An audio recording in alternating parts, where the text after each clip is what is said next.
The first time I lied about being married to a man, I didn't expect anyone to believe me. But the army has this way of swallowing truths and spitting out whatever makes sense to the system. And in that suffocating system, pretending to be someone's husband became the only way to survive. His name was Cole Matthews. He was the kind of soldier everyone respected from a distance but never really knew. Broad shoulders, a gaze that cut like steel, and silence that made him feel untouchable. And me? I was just another recruit trying to keep my head down. Another kid from a nowhere town who thought enlisting would make me somebody. The day everything changed started with a rumor. A rumor that Cole was being watched, suspected of something that could end his career before it ever really began.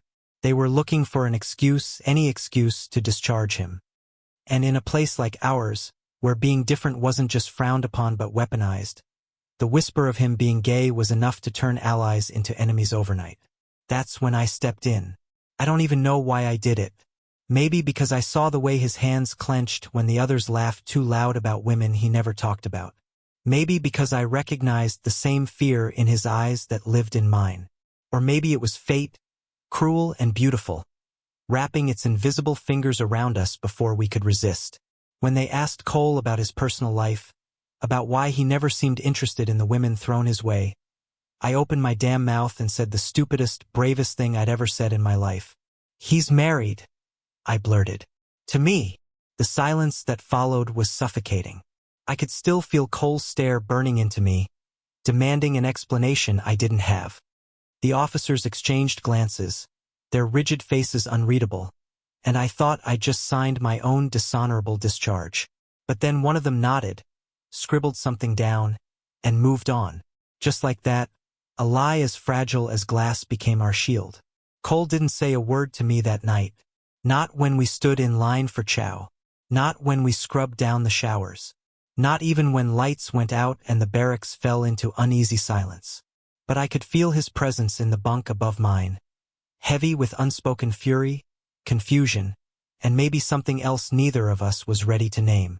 It wasn't until the next morning, when he cornered me behind the mess hall, that he finally spoke. "You're out of your damn mind," he said, his voice low, teeth gritted like he was holding back a storm. "Maybe," I answered, because it was true. "But it worked, didn't it?" He stared at me, those steel eyes searching for something I didn't even know I had. And for the first time I saw it, the crack in his armor. The place where fear and longing lived. The part of him he fought so hard to keep buried. "You don't know what you've done," he whispered. Maybe I didn't. But in that moment, with the world pressing in on us, I knew one thing for sure. We were in this together, whether he liked it or not. The weeks that followed were a blur of drills, gunfire, and the suffocating routine of military life. But underneath it all, our secret bound us tighter than chains. We had to act the part. Every questioning glance, every casual suspicion meant leaning into the lie I had created. Sitting too close in the mess hall, sharing cigarettes behind the barracks. A brush of the shoulder, a word spoken too softly, an excuse that looked just enough like love to pass as truth. And somewhere in the middle of all that pretending, something terrifying happened. The lie started to feel real. It was in the way Cole's hand lingered a fraction too long when he passed me a canteen. The way his voice softened when he said my name in the dark, quiet hours when no one else was listening. The way my chest ached every time I caught him watching me with that same unreadable expression. Like he was trying to decide if I was the best thing that ever happened to him or the bullet that would finally bring him down. We were two soldiers trapped in the same cage, pretending the lock was ours to control. And yet, in those stolen moments, I could almost believe it. Almost. Because love, real love, wasn't supposed to survive here. Not in a place where the word faggot was spit like poison. Where being caught meant dishonor, shame, and a future erased before it even began. Every time his shoulder brushed mine, I felt both the fire of desire and the noose tightening around my neck. Still, I couldn't stop, and neither could he. One night, after a grueling training exercise that left us bruised and bone-deep exhausted, Cole found me sitting alone by the wire fence that bordered the base. The moon hung heavy above us, the world outside just a dark stretch of freedom we could never touch.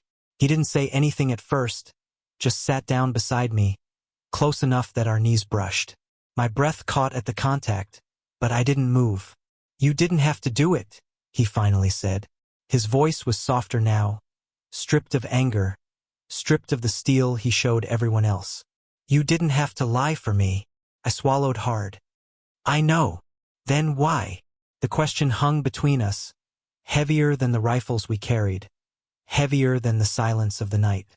And in that moment, I knew I could either keep pretending, keep hiding behind half-truths and the safety of silence, or I could give him the one thing this place had never given either of us: honesty. "Because I couldn't stand watching them tear you apart," I said quietly.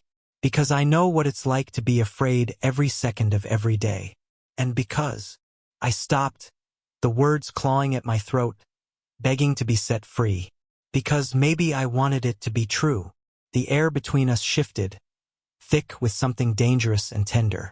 Cole turned, his eyes locking onto mine, and for the first time since I'd known him, he let the walls fall completely. And God help me, I wanted him. That was the night everything changed. Not in a dramatic Hollywood kind of way.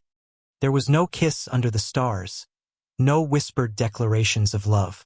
Just two soldiers sitting shoulder to shoulder in the dark, letting silence say what words couldn't. But it was enough. More than enough. Because for the first time, I didn't feel alone. And for the first time, I thought maybe, just maybe, this lie could lead us to something real. By the second month of our arrangement, the lie had grown roots so deep it was starting to choke the truth out of both of us. Everyone believed we were together now, or at least, no one had the guts to question it out loud. The army didn't reward curiosity, and in a place like this, people were too busy surviving to poke holes in someone else's story. Still, suspicion hung in the air like smoke. Every time we walked into the mess hall together, I could feel eyes following us. Every time we lingered too long in conversation or laughed when we weren't supposed to, it felt like someone was taking notes. The army was a machine, and men like usmen hiding in plain sight were glitches waiting to be deleted. Cole and I tried to keep it professional, tried to keep our distance when it mattered. But the line between pretending and living blurred more each day. It was in the way his hand brushed mine when we passed trays down the line. The way his bunk creaked when he shifted restlessly above me at night, as if he was listening for my breath. The way my stomach twisted with something sharp and sweet every time his eyes softened in my direction.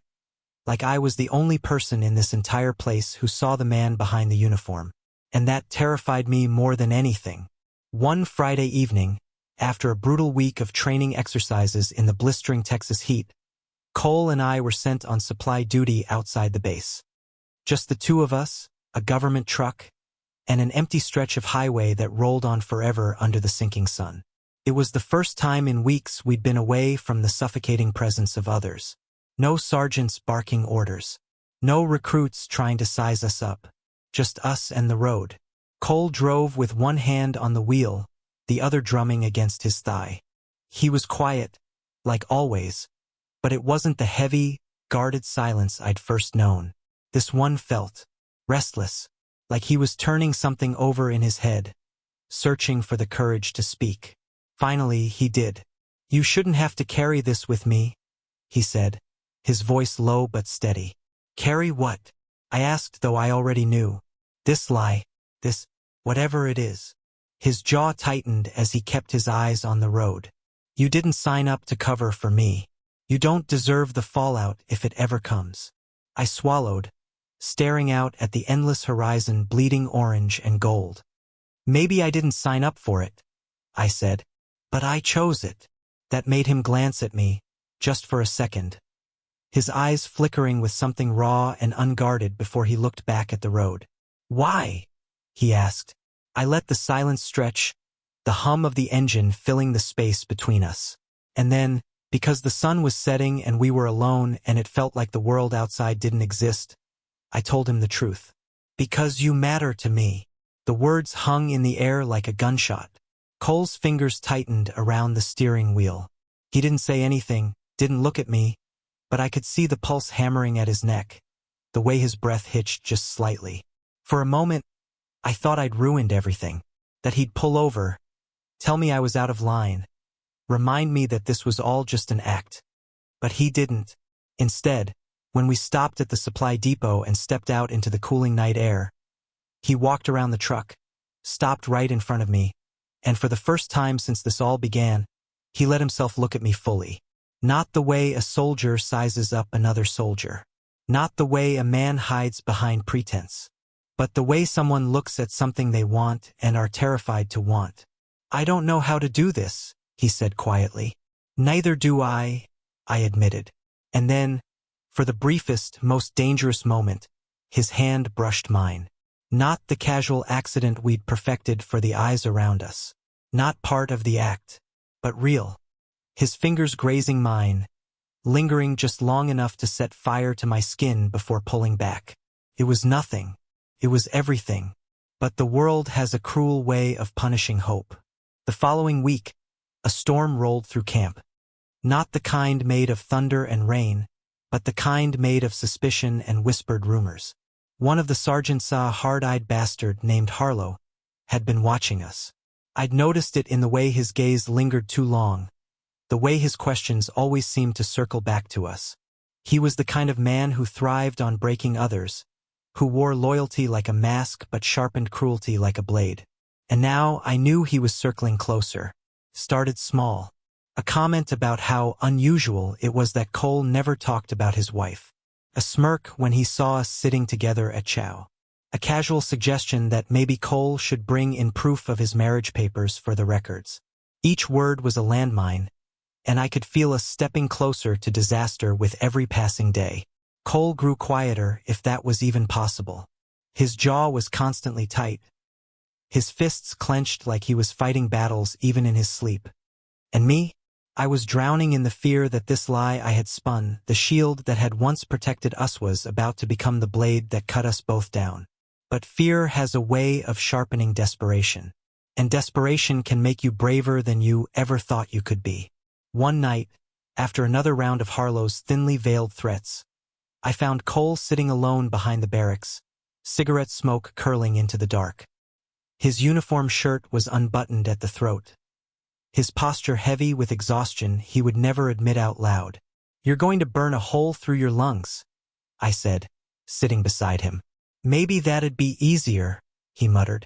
I looked at him then, the shadows playing across his face, the quiet pain in his eyes, and something in me broke. "You don't have to do this alone," I said softly. He turned his head, meeting my gaze. And in that instant, it wasn't just about the army, or the lie, or the fear that haunted us. It was about him and me. Two men caught in the wrong place at the wrong time, but still finding each other anyway. "I don't know how to let someone in," he whispered. "Then let me figure it out with you." His hand trembled when he dropped the cigarette and reached for mine. And this time he didn't pull away. That night, under the suffocating weight of secrecy, we crossed a line. Not in a reckless way. Not with the kind of desperation that left us exposed. But in the quiet, careful way two people starved for connection might. His forehead rested against mine, his breath shaky, his touch uncertain but real. The world could never know. The army could never see. But in that sliver of stolen time, we belonged only to each other. And God help us, it felt like fate. But fate is rarely kind. The next morning, Sergeant Harlow called both of us into his office. His expression was all sharp edges and satisfaction, like a man who'd finally cornered his prey. He slid a file across the desk, his eyes glinting. "Funny thing," he said, tapping the papers. "Marriage records don't seem to show up for you too. Care to explain that?" Cole's jaw locked. I felt my stomach drop. The walls were closing in, and for the first time I realized that our lie might not just cost us our careers. It might destroy us completely. And as Harlow leaned back in his chair, waiting for us to hang ourselves with our own words, I realized something else too. I would burn this entire place to the ground before I let anyone take Cole away from me. Sergeant Harlow leaned back in his chair like a man who'd already won. His lips curved into a smug little smile, one I'd seen too many times on men who thought they had all the power in the room. "See, Matthews," he said, tapping the folder in front of him. "You talk a good game. Quiet, dependable, A soldier's soldier. But there's a gap in your story. No records. No certificates. Nothing to back up this so-called marriage of yours. The air was too hot. The walls pressed closer with each word. My palms slicked with sweat as I tried to steady my breath. Cole stood rigid beside me, a statue carved out of fury and fear. His jaw ticked, his fists flexed, but he said nothing. Harlow's gaze flicked toward me, sharp and deliberate. Maybe your boy here's lying for you. Maybe he thought he was helping. But rules are rules. And you know what happens to men who break them. The way he said men made my stomach twist. Venom coated the word, heavy with the weight of every slur whispered in locker rooms, every laugh that never reached the eyes. I wanted to say something. I wanted to throw the damn folder in his face. Tell him that love, real love, was worth more than any paper signed by a county clerk. But my throat locked, and for one breathless second, I thought we'd lost. Then Cole spoke. Sir, he said, his voice flat but steady. My wife hides from a small town in Iowa. Records there aren't digitized. You'll have to wait if you want paperwork. Harlow raised a brow. Convenient. Cole didn't blink. Real. The silence that followed was thick enough to choke on. Harlow studied him like a predator weighing whether the prey was worth the chase. Then he smiled, slow and deliberate. I'll be watching, he said. Very closely. He dismissed us with a flick of his hand, but the threat hung in the air like barbed wire. When we stepped out into the sunlight, I realized I was shaking. My breath came too fast, too shallow, and I pressed my hands against my thighs to keep them from trembling. Cole caught my arm, steadying me before I collapsed under the weight of it all. Don't, he said, low and firm. Don't let him see he's gotten to you. I looked up at him, at the sharp lines of his face, the steel in his eyes, and for the first time I understood how much strength it took for him to survive here. Not just the drills, the endless demands, the crushing discipline, but the hiding, the pretending, the constant fear of being exposed. He's going to come for us, I whispered. Cole's grip on my arm tightened, then softened. Then we'll be ready. That night, sleep refused to come. I lay on my bunk staring at the ceiling, listening to the steady creak of the mattress above me as Cole shifted restlessly. Every sound in the barracks felt like a threat, the cough of another recruit, the slam of a locker, the footsteps in the hallway. Finally, when the silence grew unbearable, I whispered his name. Cole? A pause. Then, yeah. Do you ever regret it? Letting me lie for you? For a long moment I thought he wouldn't answer. Then his voice came, low and raw, like it had been pulled straight from the deepest part of him. No, he said. Not once. I swallowed hard, my chest tightening. Even if it ruins everything? There was another pause, and then I felt the bunk above me dip as he leaned over the side. In the faint moonlight, his face hovered inches from mine, shadows softening the edges. Especially then, he said. And before I could think, before I could remind myself of where we were or what it meant, he reached down and brushed his fingers against mine. Just a touch. Just enough to remind me that, in this place of iron and silence, we were still alive. But the army doesn't let secrets rest. The next week, Harlow pushed harder. Random inspections. Questions that cut too close. Snide remarks made in front of others, planting seeds of doubt that could grow into something deadly. And then, the unthinkable. A surprise weekend leave. For both of us. It was a test. I could see it in his smirk when he handed over the papers. He wanted proof. He wanted us to slip. Enjoy your time with your spouse, he said, his voice dripping with mockery. Cole and I exchanged a glance, sharp and loaded with meaning. We were trapped. Refuse, and suspicion would bloom into certainty. Accept, and we had to make the lie real beyond the fences, beyond the barracks, in a world that wouldn't forgive us if we failed. We had no choice. The drive into town was silent at first. My pulse pounded in my ears, every mile carrying us closer to the edge of exposure. Cole gripped the wheel like it was the only thing keeping him grounded. Finally, I couldn't take it anymore. This is insane, I said. We're walking straight into his trap. I know, Cole muttered. Then why, Because if we run, he cut in, his voice sharp with desperation, we prove him right, and if we prove him right, it's over. For both of us. I stared at him, at the tight set of his jaw, the storm raging behind his eyes. And then, slowly, it hit me. This wasn't just about the army anymore. This was about survival, about dignity, about not letting men like Harlow dictate the terms of our existence. And somewhere beneath all that fear, I felt something else stir. Pride. For him. For us. For the insane, impossible love that had grown out of a single reckless lie. When we checked into the motel that night, the clerk barely looked at us. Just 2 soldiers on leave, paying in cash, asking for a room with a single bed. It was nothing. It was everything. Inside the room, silence wrapped around us again. 1 bed, 1 lamp, the faint hum of an air conditioner rattling in the window. The air was heavy with expectation, with the knowledge that this moment more than any other would decide if our story held or fell apart. Cole sat on the edge of the bed, his shoulders rigid, his hands clasped together like he was holding back a flood. I stood by the window, staring out at the neon lights flickering in the distance, my chest aching with the weight of it all.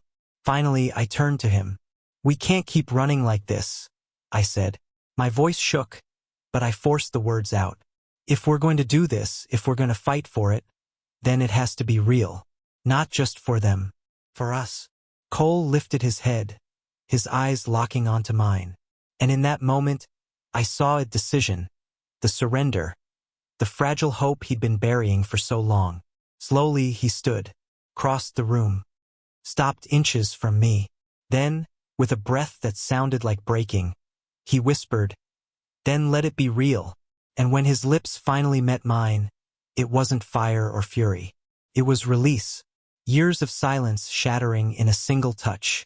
Fear giving way to something stronger, something truer. For the first time, the lie didn't feel like a cage. Felt like freedom. But freedom is fragile. The next morning, as sunlight filtered through the thin curtains, a knock rattled the door. Sharp, insistent. Cole's eyes snapped open. Mine too. And in that split second, we both knew. Harlow hadn't sent us here to test us. He'd sent us here to catch us. The knock on the motel door came again, louder this time. My breath caught, panic clawing its way up my throat. Cole was already on his feet, every muscle tense, his body angled between me and the door like instinct told him to protect me first. Another knock, then a voice low and commanding. "Matthews, open up." "Harlow." I thought my chest would cave in. We'd been carefuler, at least we thought we had. But he'd never wanted evidence. He'd wanted a confession. And now he was here to rip it out of us with his own hands. Cole glanced at me, his eyes sharp, urgent. "Don't say a word," he whispered.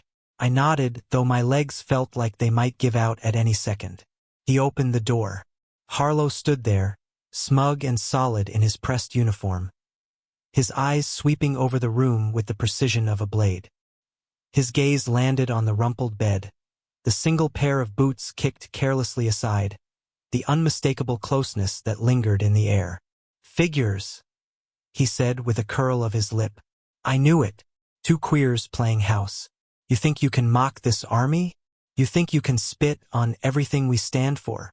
Cole's fists clenched, but his voice stayed steady. "With respect, sir, you have no proof." Harlow's smirk deepened. "Don't need proof. Men like you slip eventually. And when you do, I'll make sure you're both finished."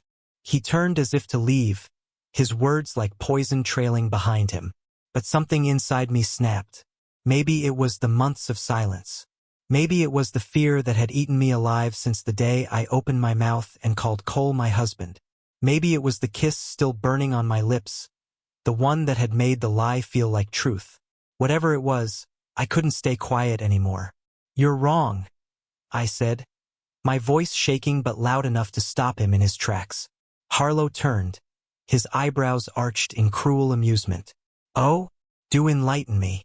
I took a step forward, my heart hammering so loud it nearly drowned my words.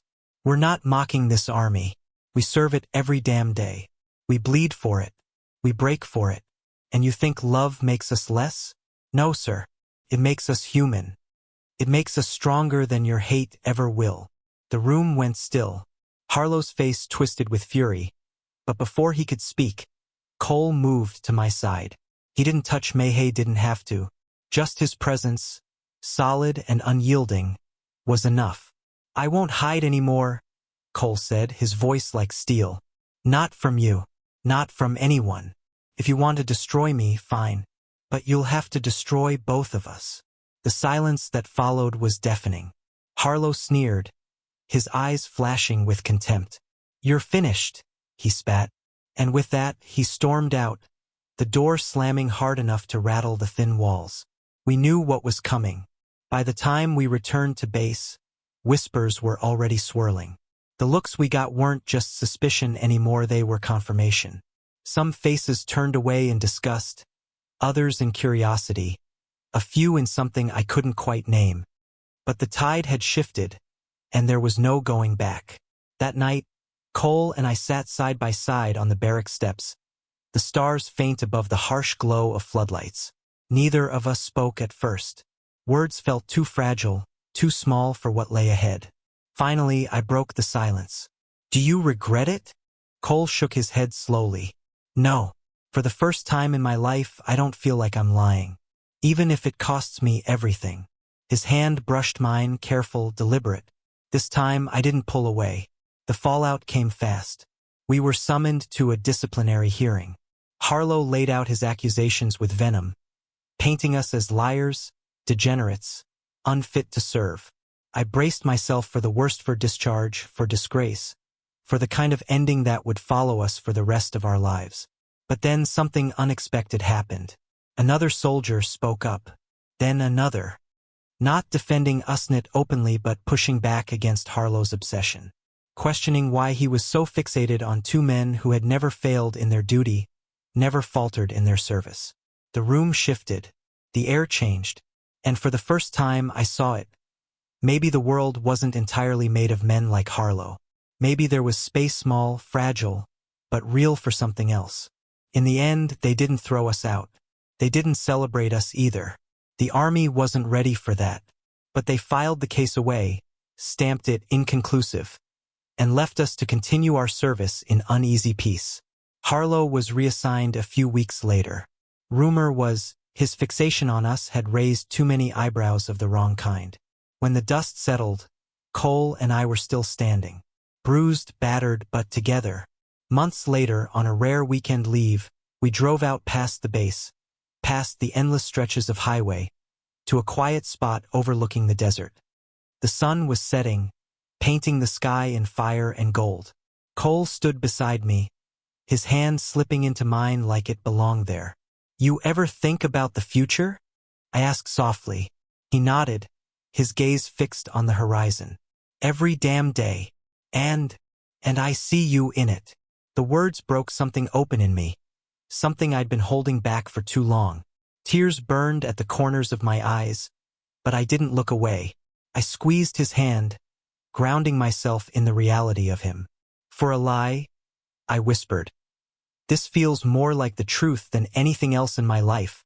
Cole turned then, his eyes catching the last light of the sun, and smiled a small, rare smile that belonged only to me. Maybe it was never a lie, he said.